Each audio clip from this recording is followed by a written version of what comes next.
So in this video, I want to say a bit more about segment lengths that are equal to the values of trigonometric functions. And specifically, I'm thinking of 6 trigonometric functions: the sine of alpha, the cosine of alpha, the tangent of alpha, the secant of alpha, the cotangent of alpha, and the cosecant of alpha. And when I am talking about these segment lengths, I'm talking about with circular trigonometry. So I've got a circle, and I'm going to center it at the origin, and I've got a certain angle here that I'll call angle alpha. That's my angle right there. And then with that angle alpha inside that circle, this circle is a unit circle, which means the radius is equal to 1. Okay, so I want to talk about this circle, these trigonometric functions on the unit circle, and I like to think of them in a certain, in pairs maybe, I guess I'll say. So let me talk about sine and cosine first. So if I've got my unit circle, and there's my angle alpha right here, sine is going to be this distance right here. That distance is the sine of alpha. Because the radius of the circle is 1, this makes sense with right triangle trigonometry that sine is opposite over hypotenuse. Sine's also half of the chord that would go extended all the way down here. And by the way, that is at a right angle. I should mention that. There's another angle that's complementary to the sine. That's complementary to the alpha, and that would be this angle right here that I've got as beta. And so the sine of the complement would be the cosine. That's what co means. And so this distance right here would be the cosine of alpha, the sine of the complement of alpha. And you might see a rectangle right here. I do. And so that means this distance here is also the cosine of alpha. And I guess I could say that this distance is also the sine of alpha. So I've got, on my big picture here, I've got this part is the sine of alpha, that segment. And this segment here, again, that makes a right angle, is the cosine of alpha. And the radius of the triangle, the radius of the circle, which is the hypotenuse of this triangle, is 1. So I've got sine and I've got cosine. Now I want to talk about the next pair, tangent and secant. So let me draw my unit circle again.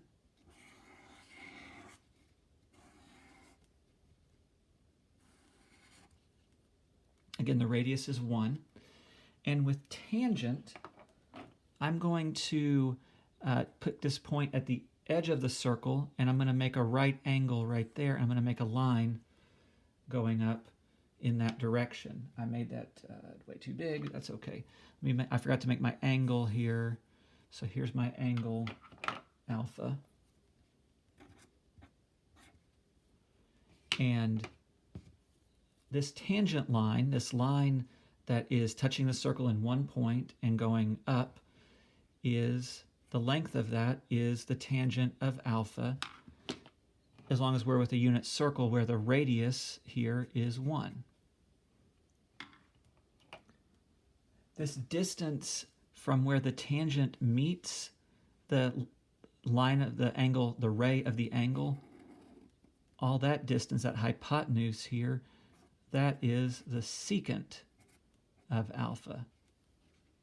So the length of this segment is the secant of alpha. So over here on this triangle I've got set up, this much would be the tangent of alpha.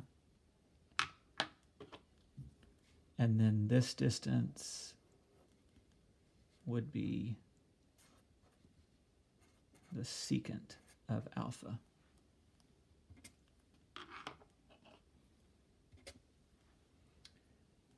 Finally, I've got my last two, cotangent and cosecant. So let me go ahead and draw one more unit circle. Again, the radius is 1, and I'll put in my angle alpha here. And with cotangent and cosecant, they both have co in the name, and that means they're dealing with the complement of that angle alpha. And so the complement of the angle alpha I'll call beta, and the tangent of beta, well, this was the tangent of alpha. The tangent of beta is the same as the cotangent of alpha, so that would be that distance right there, making a right angle with the y-axis now, and it's acting like the tangent of beta, which is the complement of alpha.